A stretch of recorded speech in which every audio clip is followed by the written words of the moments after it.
Hello and welcome to Pop Screen, part of the Geek Show podcast network. We are that little corner of the Geek Show that likes to look at the good, the bad and the ridiculous of movies, either starring, about or by pop stars. No, the podcast covers a broad range of musical and cinematic genres, from documentaries to science fiction, from country and western to hip-hop. I'm your host, Graham Williamson. I'm a writer for The Geek Show, of course. I also write for Byline Times, and I make short films. And I've been joined this week by... Hello, I am Robyn Adams. You may or may not, if you've subscribed to the Patreon, you may have come across me before. But for those of you who don't know, I am an actress, professional she-freak, and also writer for The Geek Show. Indeed. And I'm always on whenever we're talking about a quality movie. Yes, I mean, obviously there's no excuse for not being subscribed to the Geek Show Patreon as it is, but the fact that you will have missed Robyn talking about Nico Masterakis's .com for murder is... It's a masterpiece. It's incredible. The man, the legend, the Nico. It's true, the man, the myth, the Masterakis. Yeah, that's much better. I should have said such a that. figure. But we're not going to talk about him because I could talk about him for an hour, and I have already talked about him for an hour. So we're not going to talk about Nico today. No, that was the early draft of that song from Encanto, wasn't it? We don't talk about Nico. No. Yeah, we are talking about a film called Embrace of the Vampire that I cannot for the life of me remember how I dug this out. But it's quite obscure. Yeah, I think you mean the Nosferatu Diaries, Embrace of the Vampire. I feel like we need to mention this prefix. Because that really screams someone wanted this to be a franchise. Yeah, more importantly, I think somebody just really, really wanted this to be Interview with the Vampire. That's mostly the feeling I get. Yes, and that is fairly evident from the film because although this is directed by a woman called Anne Goursaud, who is probably best known as an editor and who edited Francis Ford Coppola's Dracula, it is nevertheless a film that really, really, really wants to be mistaken for an Anne Rice adaptation. It really is. Like, having shamefully not seen Interview with a Vampire or even read the book, my girlfriend loves it. But interesting thing about that is that people have pointed out, I've looked around online, and people have pointed out that Embrace of the Vampire, not only being kind of the steamy, erotic vampire kind of epic, for want of a better word, it does all sorts of things. It does the time jumping, it's got the homoeroticism of some of it, it's got the quite outright homosexuality. It's quite clearly wanting to be Interview with the Vampire, and also, more evidently, kind of wants to be Tony Scott's The Hunger, which is phenomenal, call. Wonderful film. Also, weirdly relevant to this podcast. There's probably been an episode on it already. I would love to say we've done a Hunger episode, but I feel like I've maxed out listeners' tolerance for David Bowie movies last summer when it was the 50th anniversary of Ziggy Stardust. But one day we will get to it. Well, one day, and I love that film. But there's a lot of iconography present in The Hunger, and which is also present in Embrace of the Vampire. Probably because the film really wants us to believe that it's as good as The Hunger, and it is not.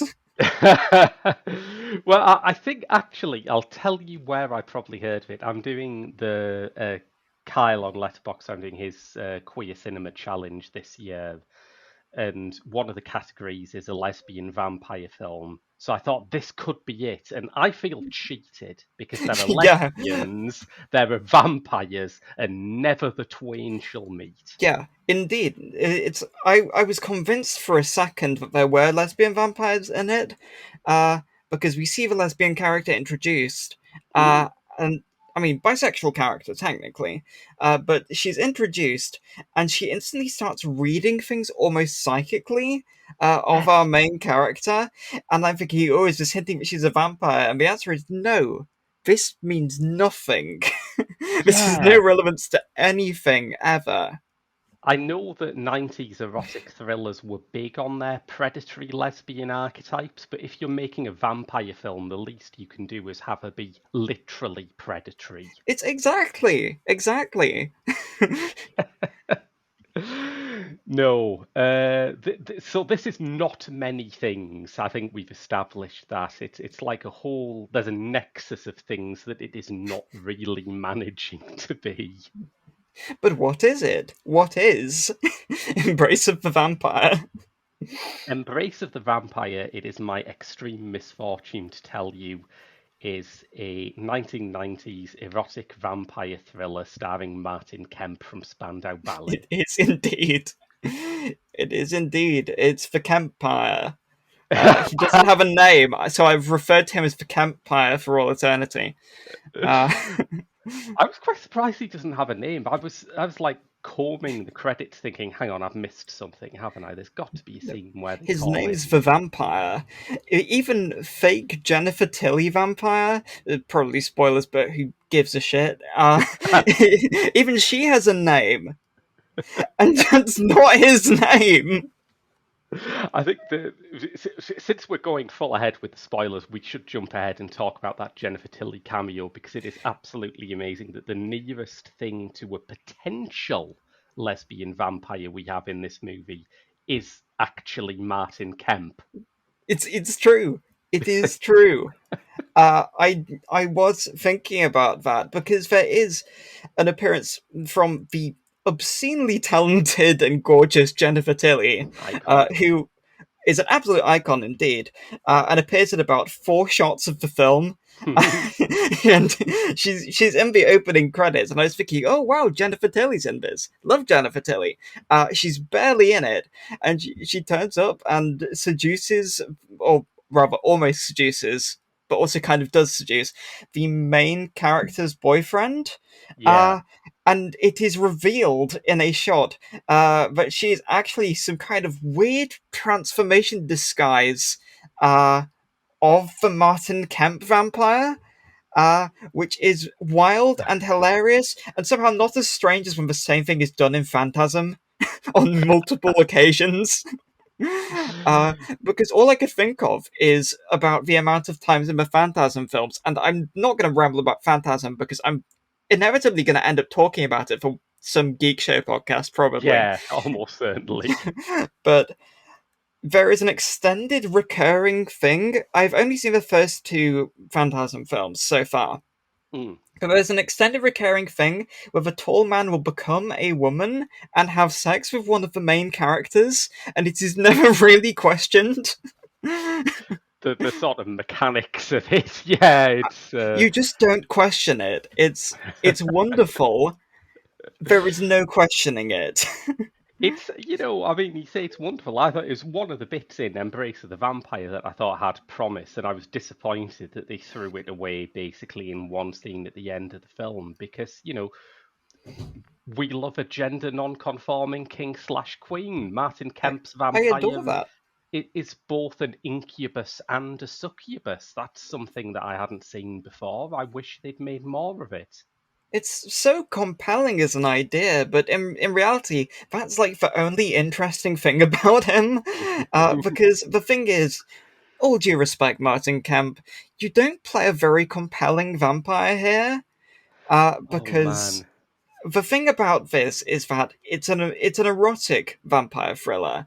Hmm. There's generally an allure to Yeah. the vampire, But here, there's nothing forbidden, there's nothing enticing about him. He doesn't interact with any of our characters per se.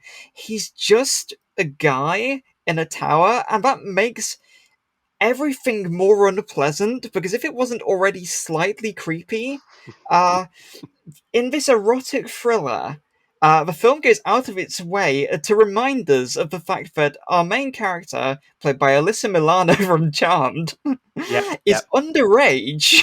Oh God, yeah, it keeps going on about that. She is underage for the whole film. Yeah. And it's like when they say it first, it's like, oh, it'll be my 18th birthday in 3 days, and you think, okay, this is really gross because it's already shown her naked. Like by the time they've said that, but you Yeah, think at and least it gets worse. but you think at least by the ending, they've got to be building up for ending to be set at a point where this is less unpleasant. Nope, Oh, not at no, all, the not right. entire motivation of this nonce is that he, like, just, oh, don't think I wasn't going to drop that, was that he has to bite her before her 18th birthday or he will shrivel up, and I think that is the funniest and most awful thing ever. Like, that's just loathsome. I But want this to be like that. I know there is a remake of this, which I assume oh, tones this there's a down, but remake of this. there's a Indeed, remake of I, this. I almost, as a to commit to the bit, I almost watched the remake in advance of this, but I couldn't bring myself to. I saw the unanimously like negative like takes on it, and I decided, you know what, that's enough Embrace of the Vampire for now. But I just wonder why. Why is there a remake of this obscure 90s erotic vampire movie? And then I remember that Twilight was a thing, and studios thought Yeah. that, vampires are marketable again now, outside of to gay people. So basically, I have a feeling that is why there is an Embrace of the Vampire remake. And That that's is my. almost certainly it. My answer was going to be a quote that I found in Linda Ruth Williams's seminal book, The Erotic Thriller in Contemporary Cinema, where Gorsard said it was made for 500,000 and it made 15 million thanks to video sales. And you think, okay, I hadn't heard of it, but clearly a lot of people have. I think we could say that Embrace of the Vampire was a success. Yes, in this and only this This and way. only this way.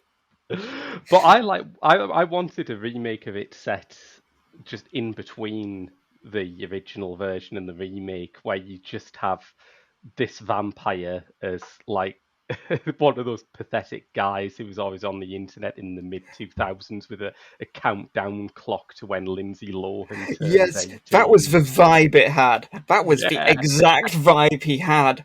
It was really, really upsetting, and what makes him slightly more pathetic and creepy is the fact that whenever he's trying to be brooding and dark, he sounds mildly annoyed and nothing more.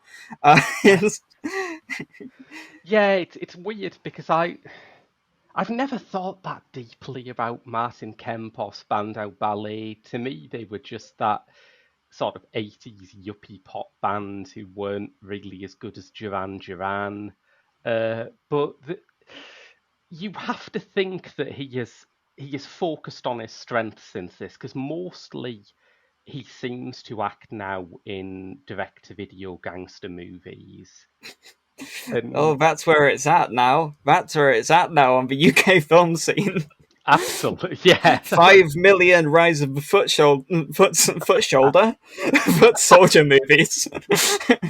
That's a fucked up film, whatever that was. The foot shoulder, That's the Brian Yuzna version. the Brian used.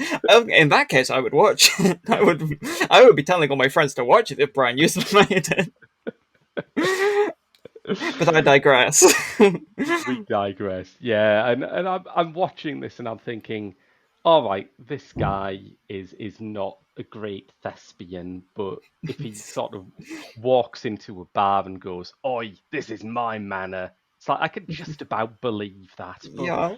seeing him in a frilly blouse shirt, talking about his yearning for his eternal love. Can't do it, mate. There's a lot of 80s pop stars who No. could do that, but he's not one of them. Yeah, it's great. I love his little apartment in like what appears to be a derelict church on the uni campus. I don't know why it's there. It's not used for anything, and like I could probably have gone and paused the film and written down some of my favorite instances of graffiti on the walls of that building because there's so much, but I don't remember any of it, and I just remember finding some really strange stuff on there. Like it's predictable stuff, but it's like it's just an actual building on a campus, and a bunch of students have written some vulgar shit on the walls, I and it's just wonder, really funny. is it like cheap student accommodation? Has someone bought this thing and thought, oh yeah, we could probably sell this to someone? Oh, It's not this is like definitely the standard of student accommodation. It's got the necessary features. It's got the black mold patch. I just want there to be like a load of cutscenes where he has to deal with the frat boys upstairs, just making a racket all True. day long. I suppose, yeah, he's nocturnal. He's a vampire. He could manage having all night frat parties. That It's wouldn't bother true. him. Also, I think that maybe this uni could sell that student accommodation on the premise that it stay in the building. But I can't finish. I can't finish it. I can't say this bit. Stay in the building where Embrace of the Vampire was filmed.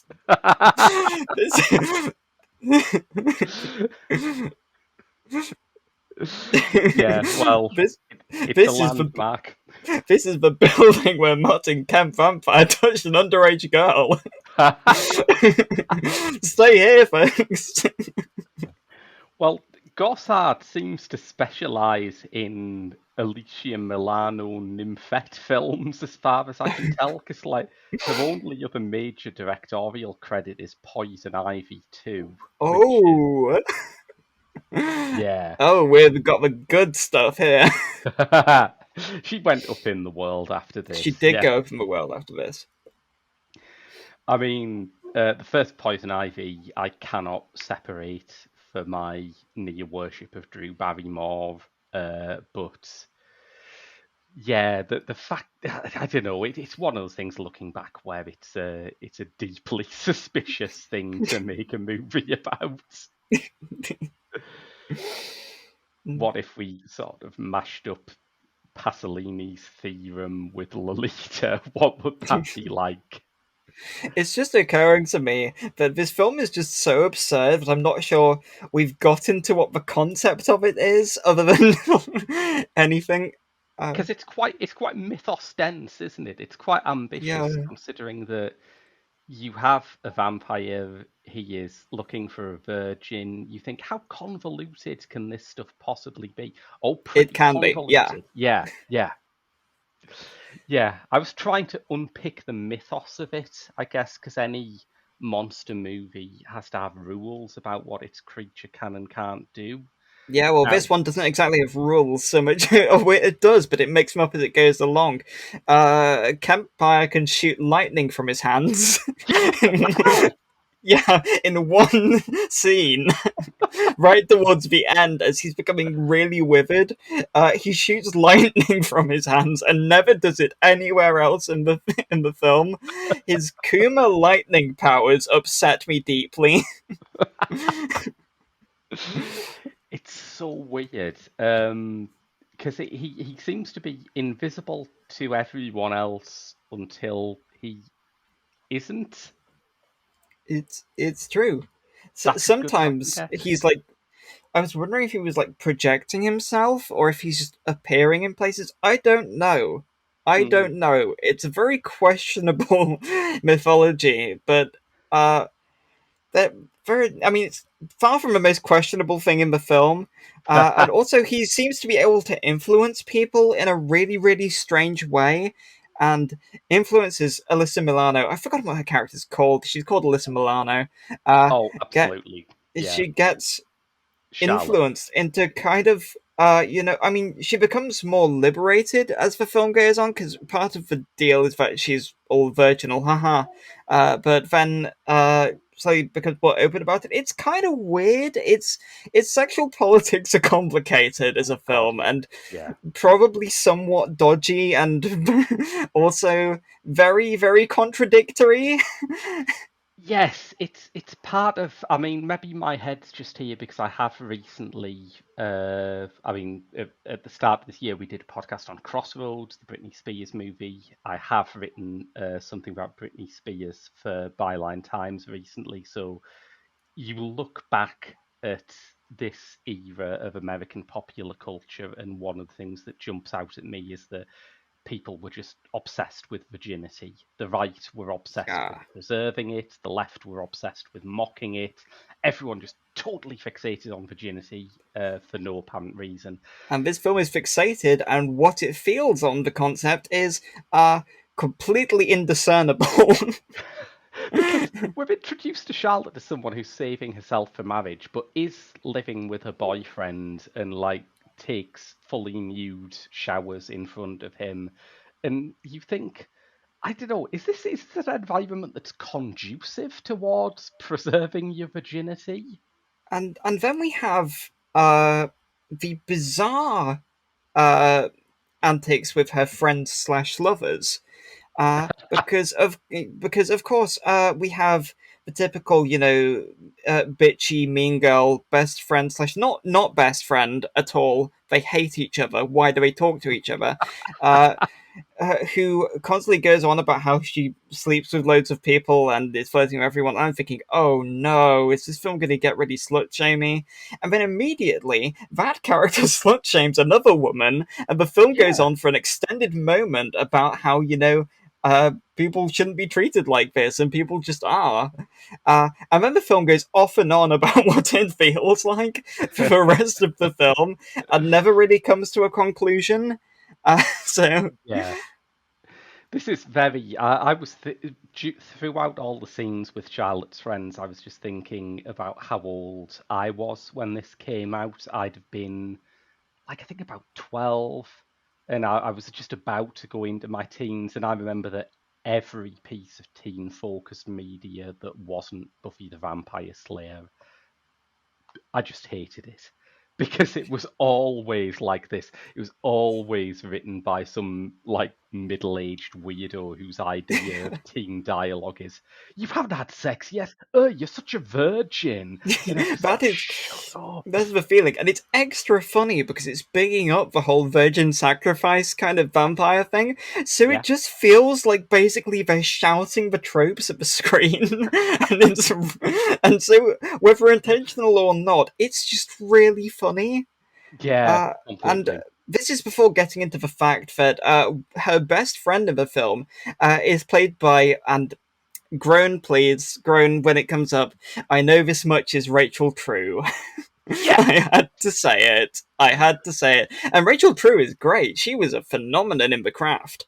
Hmm. Uh, and she turns up here and is one of the few people who doesn't seem to be like sleepwalking through the film because she Yeah. actually kind of does a decent job with the material that she's given. Yeah, I mean, apart from the craft, obviously, my main association with Rachel True is that extraordinary moment in Shudder's documentary Horror Noir about the Oh, history of black yeah. horror, where she talks about how incredibly horny Blackula made her. And I just thought, Yes! you've waited your whole life to be in a sexy vampire movie, and they give you this. They give you this. They give you this. Blackula isn't even intended to be a sexy vampire movie, and it's far more successful. Also, Blackula is a masterpiece, and I will never stop plugging it on things I get on because it's so good. But yeah, yeah, she is good. You've got it's her and Jordan Ladd as Eliza, and Jordan Ladd as Eliza is just, it's not her fault. I don't think it's her performance's problem, but she is written as just a psychological wreckage site, and you cannot believe anyone voluntarily suffers her company.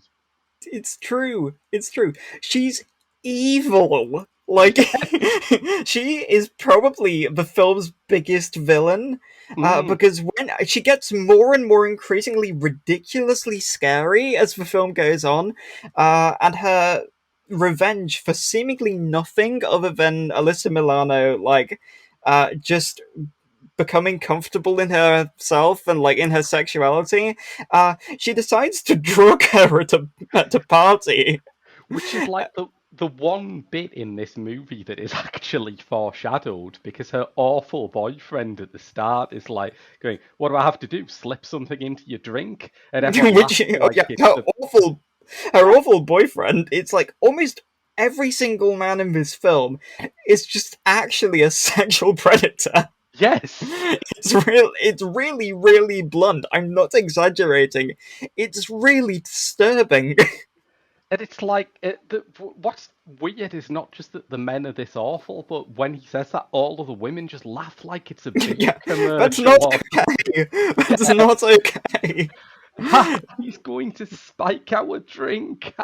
It's What? yeah, and it's also when she gets spiked with I don't know. I think they specify what the drug is, but I uh, think they call it X or something. I remember thinking, oh, it's ecstasy, but they use a slang term for it that is like uh, it was probably in date when the film was made. I don't know.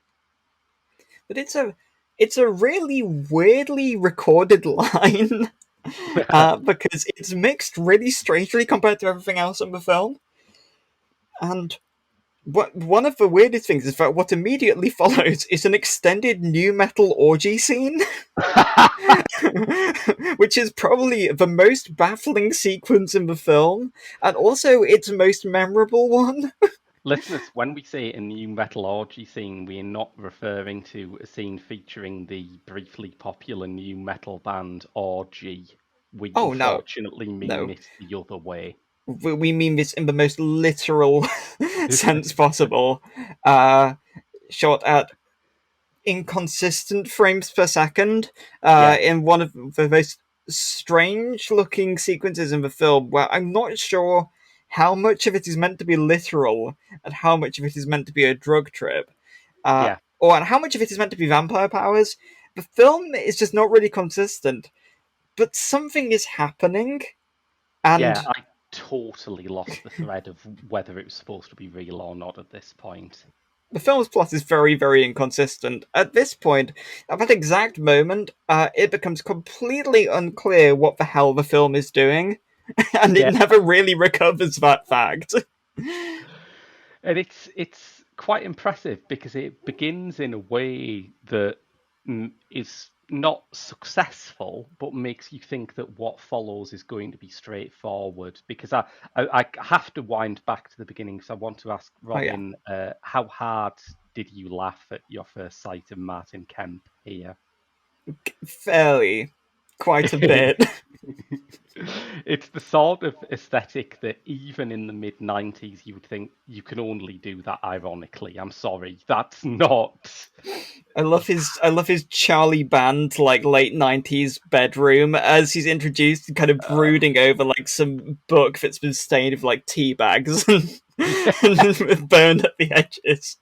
He's like, "Oh, I've been around for thousands of years," and his origin story. I can't believe I forgot. oh boy, Uh, his yeah, origin story of his lost love, who he must return to, and mm. yeah, the reason he didn't is because he slept in the middle of the woods at night for seemingly no reason. He just his forbidden love walked off, and he just kind of like lay there, and then a bunch of nude vampires, like nude booby vampires, just came up and just like bit the shit out of him, and he didn't really do anything about it. Just a bunch of nude women came up to him, and he's like, "Huh, what's going on here?" And they all turned him into a vampire, and he says, "And that's my origin story. Don't laugh. It's very, very dark and brooding, and don't laugh that the vampires got me in the night because I slept outdoors." I love that his sort of his lost love is amazing because, as you say, she just walks off. You know, she's not lost in the terrible tragedy. She doesn't get She just kidnapped. left and he No, got murdered by vampires.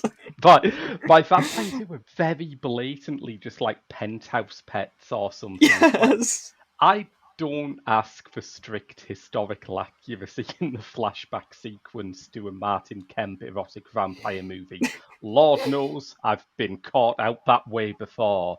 But when they're just walking there with those big 90s silicon implants, I just thought, Yes, that oh, come that on. is that was noticeable as as a as a really bizarre factor.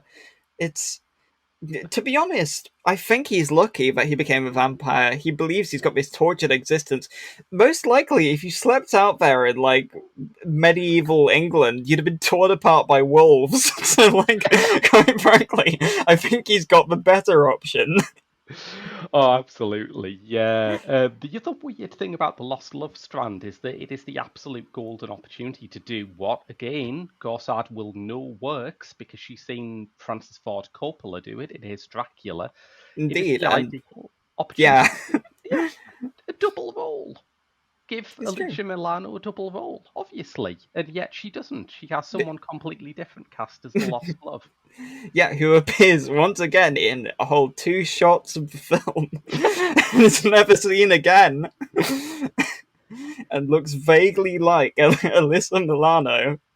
Yeah, like if you really squint, and it's just well, without that, his belief that Alyssa Milano like contains the soul of his lost love looks awfully lot like an excuse to just creep after an underage girl, really. It really, really does.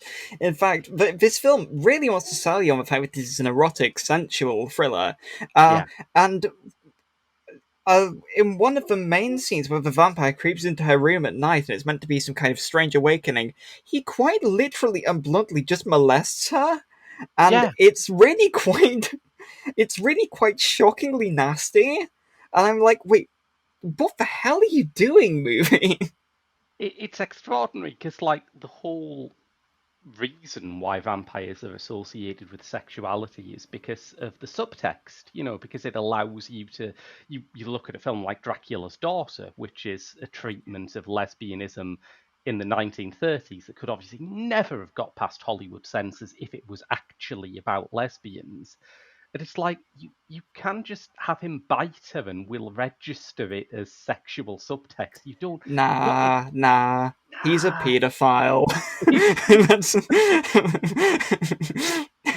he I just is, and it's very, very upsetting. I wonder if Gorsard was originally planning to do something like that and then thought, oh, it's someone from the British music industry. I bet, I mean, I don't think he's like that, but most of That's them not are. David Bowie from The Hunger. No, no. Because this is totally not The Hunger, and he totally doesn't have an Ankh necklace because it's in The Hunger. Oh, of course. Because Yeah, that has vague relevance to everything, but not really. yeah. I thought it was just I was watching it and I was thinking the 90s were just weird about Anks. But yeah, now you mention it, it is absolutely because of the hunger, isn't it? Oh yeah, yeah. It's also plot essential because they say it has sexual powers, which means that definitely the blind dead were getting their fuck on. Because that was, if I remember correctly, their logo in Tombs of the Blind Dead. I mean, But I digress.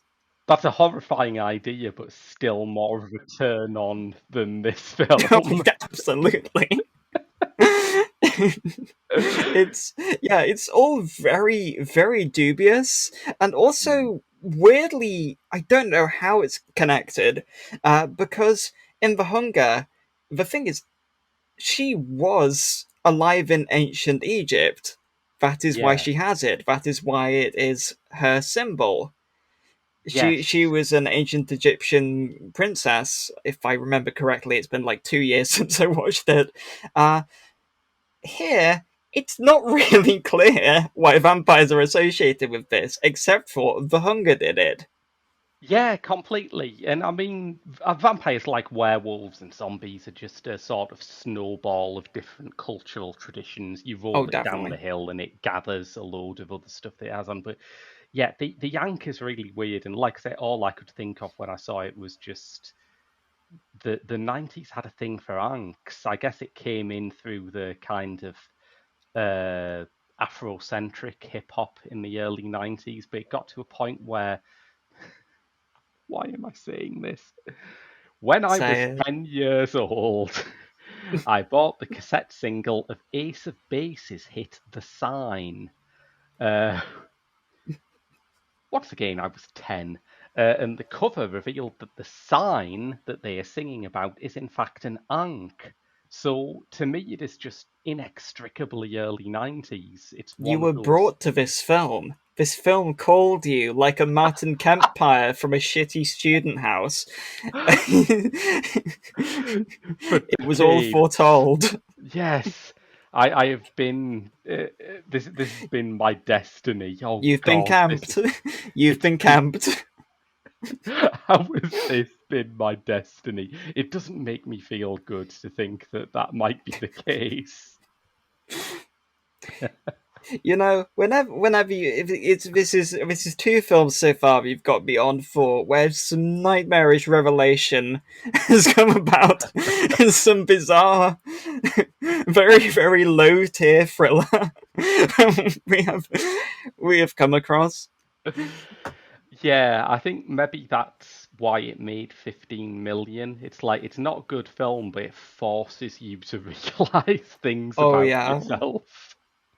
it's it's a horrifying, disturbing experience. I don't think I can fully recommend it, but if I do, it's simply for just how, you know, debasing the whole experience is, how it just kind of throws off everything you thought you know. Nah, Embrace of the Vampire. Embrace of the Vampire will show you how the vampire's embrace is actually like very uncomfortable, and I would like him not to touch me. Uh, but also, embrace of the photographer next door, a major Ah, character. yes. Well, when we were talking about revelations you have about yourself, that's what nearly Indeed. happens to Charlotte when she meets the photographer played by Charlotte Lewis, who is probably most famous as the love interest in The Golden Child, but I know her from Ruggero Deodato, the recently deceased Ruggero Deodato's absolutely bananas supernatural thriller Dial Help. I must confess I've never seen a Ruggero Deodato movie, but I've seen some of the titles, some of the posters. One day I will watch the washing machine. One day I will watch the washing machine. But it's the thing about this photographer neighbor, because Hmm. here's the thing. Uh, Alyssa Milano and her very questionable boyfriend, who I kind of hope is the same age as her, because their dynamic is already uncomfortable. Uh, Yeah, she doesn't seem to have much chemistry with him, but she does seem to want to get it on with every single other person she meets. yeah. How has she preserved her virginity for nearly 18 years when she's like this? I mean, no Indeed. shame in it, but Indeed. And the thing is, maybe it's just the power of this neighbor because she's established to have like a different person coming out of her room every other day. hmm, But she just turns up instantly. And I mean instantly. She sits down on a park bench, has a short conversation, and immediately just enraptures her. yeah. And And that was why I was optimistic that this is going to be a lesbian vampire film because you watch that scene and you think there is no way that she is not hypnotizing her.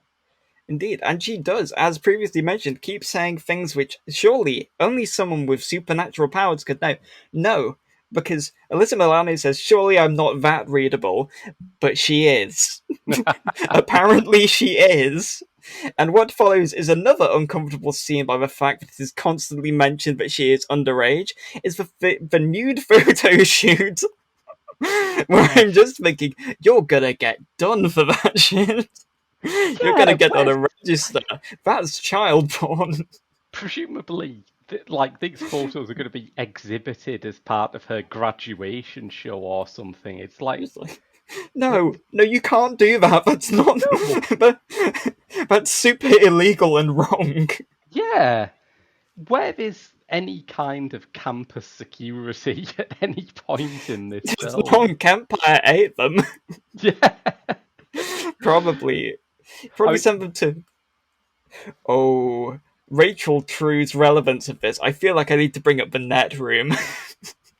oh boy, yeah. I don't know how to explain this, but due to relationship troubles and very, very questionable plotting, look, I don't know how to fit any of this movie anywhere. Our first proper vampire murder sequence, other than the opening, uh, comes when Rachel True sets up Alyssa Milano on kind of this sort of double date, which is literally just they leave with two random guys that they've never met before into like the sports hall of a gym of Oh like this yeah, building, and it's full of nets, like spider yeah. baby type netting over everywhere. It's and one of these dudes who like Alyssa Milano is not into at all, just immediately outs himself as like essentially Jack the Ripper. Because he's just so determined that he's going to like he's like, oh come here love. He's awful. He's just the worst. They picked up some cartoon villain, uh and immediately the Kempire shows up and he's just like, hey, that's bad, only I'm allowed to molest her, and then flies down and like kills him in some form. I've forgotten how exactly. Oh, yeah, he breaks his neck because that's what vampires do. And Like famously the thing involving a neck that it vampires is the do. thing Yes. that vampires do, definitely. And then he also randomly goes over and kills Rachel True and says, "No, she must be pure" or something. When in reality, like this is simply maybe because Rachel True was semi-popular at the time, and maybe they couldn't afford her. Maybe, yes. Maybe it's that low rent of a film, but It is weird though, isn't it? Because they have to push on the pedal so hard with that guy to make him look like a villain, because we've already established that the men you're meant to find sexy and hot and cool and funny all are like bad people. paedophiles and drug rapists. Yeah, they're all. It's the thing is, I was going into this thinking, "Oh, it's going to be some funny, goofy film," and it is. It is. However, in typical fashion, I was admittedly not prepared for just how audaciously wrong this film is on every single level, and just how every single thing is. I'm just like, that's just vulgar.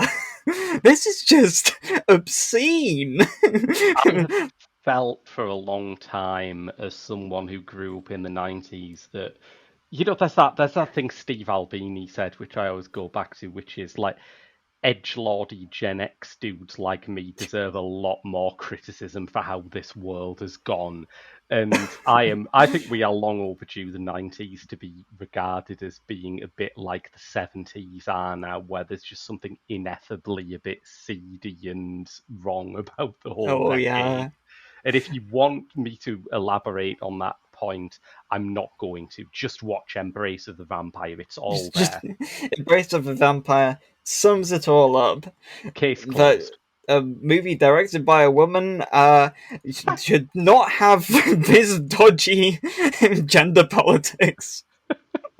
Like it's just so questionable on every single level. Well, I was thinking about its gender politics. Like, I wasn't surprised that obviously there is tons more female nudity than male nudity. We are Right. nowhere near a point in culture where nudity parity is a conversation people are having, and also it's kind of a sleazy erotic thriller, and you know what Yeah. to expect. But there is one shot of Martin Kemp's ass late on that is like a jump scare. It is so unexpected. Oh, I forgot about the arse jump scare. Oh, it's not since when I went to see the new Rob Savage film, The Bogeyman, and Oh there yeah. was a an emotional peak in the music as someone picks up their deceased mother's rolling kit and shows off like a joint. I just feel like half smoke is from like the 90s. Has there been something which has popped out of nowhere and maybe like jump back? It's like for most of the sex scenes, it's like, well, it's like a 90s erotic thriller, which is that all of the sex scenes resemble some choreographed writhing that do not resemble any sexual activity that any human has ever done. But when you see Martin Kemp's ass, it's mid thrust right there, Oh right at that yeah, moment. oh yeah. It's it's Why just did they do that to us? and there's also the fact that his withering state appears to be it took me a while to realize this, but they appear to have painted a nude Martin Kemp head to toe white for the entirety of the last scene, and it's also when he is defeated, and it's like, no, I have been done over. You don't actually see what happens to him.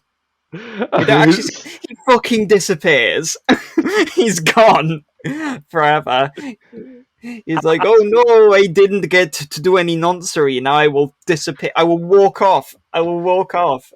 If only it was that simple to get rid of pedophiles. Yeah, he just You says, just "Well, make fuck them it. Well, fuck run it. out the clock. She's 18 now. I'll walk off." It's not even that he died. He's just gone. Yeah, that is another thing that's begging a sequel. I also think maybe it's like the Jennifer Tilly scene. It is maybe one of those things where they were expecting to have some elaborate morphing effects, but it's the Nah, mid-90s. Only James Cameron can afford that stuff at the don't have moment. that stuff. Charlie Band's lost all his money in a lawsuit. We can't. He's not even involved in this. But like, it was only recently that I learned. I saw the film Blood Dolls, which is quite a neat film. It's a complicated film. I could probably talk about that for over an hour. But the thing about Blood Dolls is that it revealed to me why you see stuff like Reanimator and From Beyond in the 80s, produced by Charlie Band, and you think, wow, this is gorgeous. These are actual movies. And Yeah, then you see Charlie Band stuff post 2000, like Evil Bong, and you're like, what the fuck is this? He yeah. just like filmed like, and the answer is because Full Moon lost a fuck ton of money in 1999, and just completely the bottom dropped out on them, and so pretty much everything for the next 10 years or so from them slash further, because it became their style kind of, Yeah, uh, yeah. is basically just filmed in Charlie Band's basement. and and all very questionable because he could not afford anything else. And Blood Dolls is weird because the villain in it is meant to be Charles Band, Right. who's getting revenge on the people who crashed his business. Ha! And it's really weird because it's super super introspective, and it's kind of talking about perhaps I'm a terrible person and I see myself as some great movie mogul when in reality I exploit people and use horrible bigoted views in my films. I'm going to double down on that and not think about that anymore for the next for the next 20 years and make 5 million Evil Bong movies with increasingly racist content. That's true, isn't it? Like you, I had never heard that story before, and it does make sense of like after Stuart Gordon died, I watched Robot Jocks, and I thought, Oh yeah. wow, this is a Charles Band movie which has had money spent on it. Still the best live action Transformers Yeah, movie it's a in my phenomenal opinion. film. I have seen Yeah. it. I love that movie. It's weird to see how much is put into that, and then suddenly you get to 1999, and it's just like, well, you know how our thing is stop motion. Well, we can't afford stop motion anymore. Yes. That's extraordinary, and it takes us back to our perennial theme, of course, of exploitation authors who use their house for everything. We're back at Oh, Nico. yeah. We're back at Nico, and we have got so far off track. We have got so far off track of Embrace of the Vampire.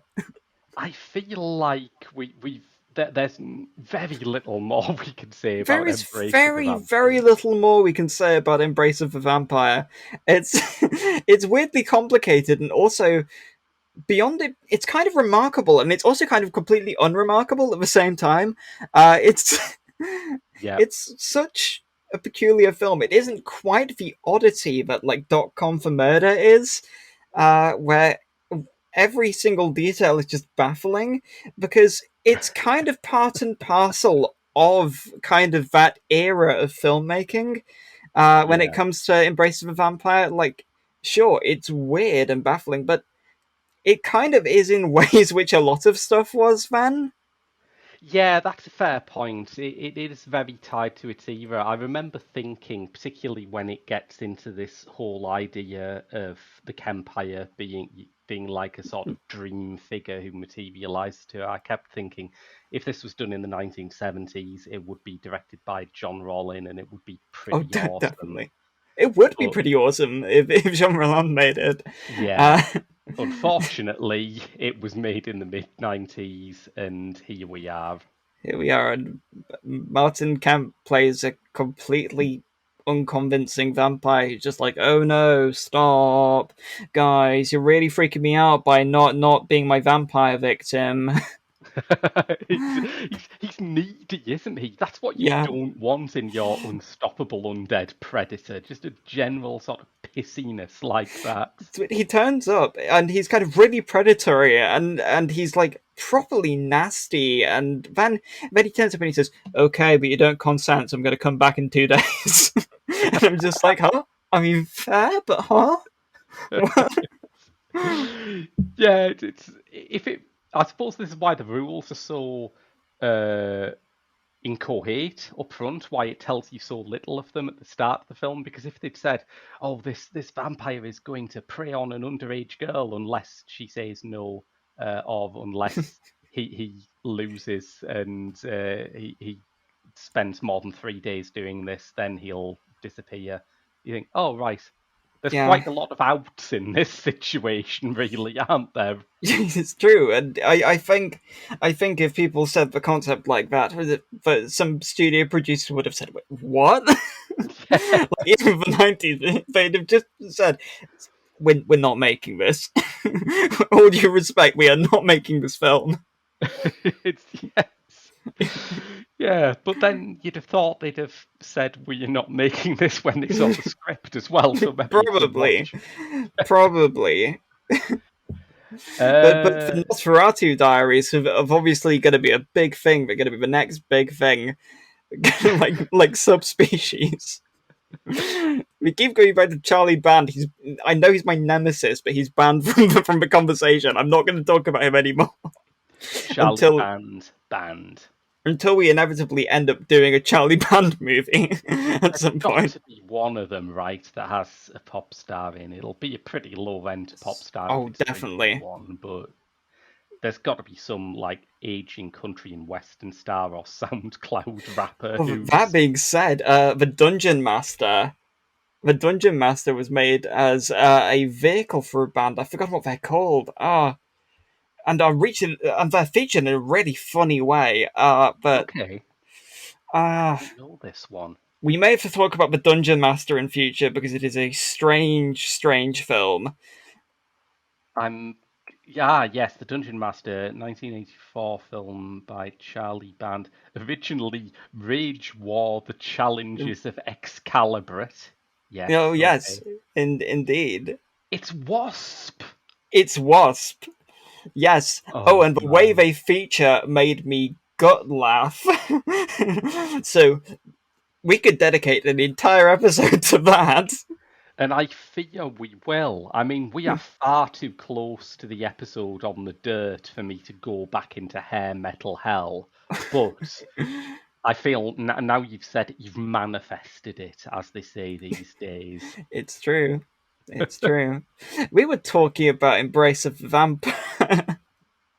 We were, but I've the only other thing I have in my notes about Embrace of the Vampire is that every man in it who isn't Martin Kemp looks like a different comedian. Charlotte's boyfriend looks like Andy Samberg, and there's one It's true. point where he goes to a pool hall to talk about how his girlfriend's totally blue balling him, bro. And his friend, who's like pouring his heart out, looks exactly like Weird Al Yankovic. Yes, he does.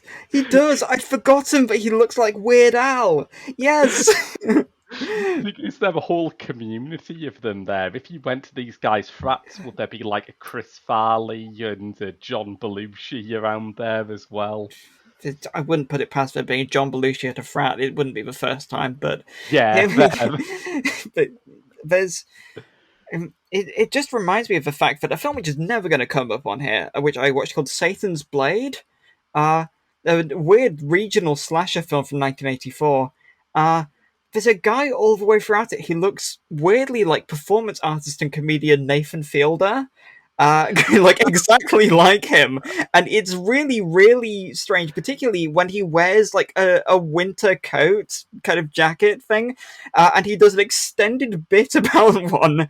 If you've seen any of the stuff that he's done, he does an extended bit about because his favorite jacket company was associated with Holocaust denial. He created a jacket company called Summit Ice, which makes you painfully aware of the fact that the Holocaust happened. And for some reason, I couldn't stop thinking of this when he was wearing a coat that looked exactly like the Summit Ice coat. And I'm thinking, no, no fucking way. Do you think Nathan Fielder watched Satan's Blade and just thought, shit, is that me? And it, that's it, where the whole routine comes I from, don't maybe. know if he's seen it. I think he might have to see it. I might have to find a way of getting Nathan Fielder to watch Satan's Blade. I Yeah. I, I feel like we need to find a way of doing that. I think everyone's life needs a purpose, and It's not a yeah, very good film, I feel like we need to get Nathan Fielder to watch it because then he will know. Then he he will will know have, that he was in yeah, it. he, yeah, it's like a very convoluted Stephen Moffat era Doctor Who plot Oh, oh, line. definitely, definitely. And it can only get more convoluted because, like every Stephen Moffat Doctor Who era plotline, it'll never get resolved satisfactorily. Yes. And he will encounter this as a result of a girl who is uncomfortably obsessed with him, which would be you. You It's true. making this your mission through life. It's Yeah, true. so I'm making it my mission through life, to show Nathan Fielder the 1984 regional horror film Satan's Blade about a cursed knife that possesses people. it's ticking all the Moffat boxes. It is. It is. Well, yeah. Do you have anything else to say about Embrace of the Vampire? What else is there to be said? What else is there to be said? Absolutely nothing. We're not covering the remake. There are no musicians in it. I checked. I'm glad this is only your second episode and you're already at the stage I'm at where whenever you hear about a terrible film, the first thing you think is, oh no, I hope there isn't a pop star in this. And when you do that, when you do it, you see, you message me and say, "Hey, have you heard about this film? It's got Martin Kemp in it. You want to do it on the podcast?" And I said yes. I mean, and I always will do because this is the exact sort of thing I'm got on for. It's important to have a niche, and in Robyn's case, it is covering the films that make every other co host go, Jesus Christ, no, who do you think I am? This is my gimmick. I if something is deeply unacceptable, then I'll be there. I'll be there. It's just some deeply foul genre film. I'm on it. Well, until the next time we cover something terrible, Robyn, it's been a pleasure. But yes, if you Thank you. enjoyed this, you can donate to our Patreon at www.patreon.com/The Geek Show, where you can hear our extensively trailed this week episode on Nico Masterakis.com for Murder with Detective Huey Lewis. Detective Huey Lewis, who hates computers, and Roger Yeah, Daltrey for one scene. but until then, that's been your lot from Pop Screen. I've been Graham. And I've been Robyn. And we'll see you in 2 weeks' time.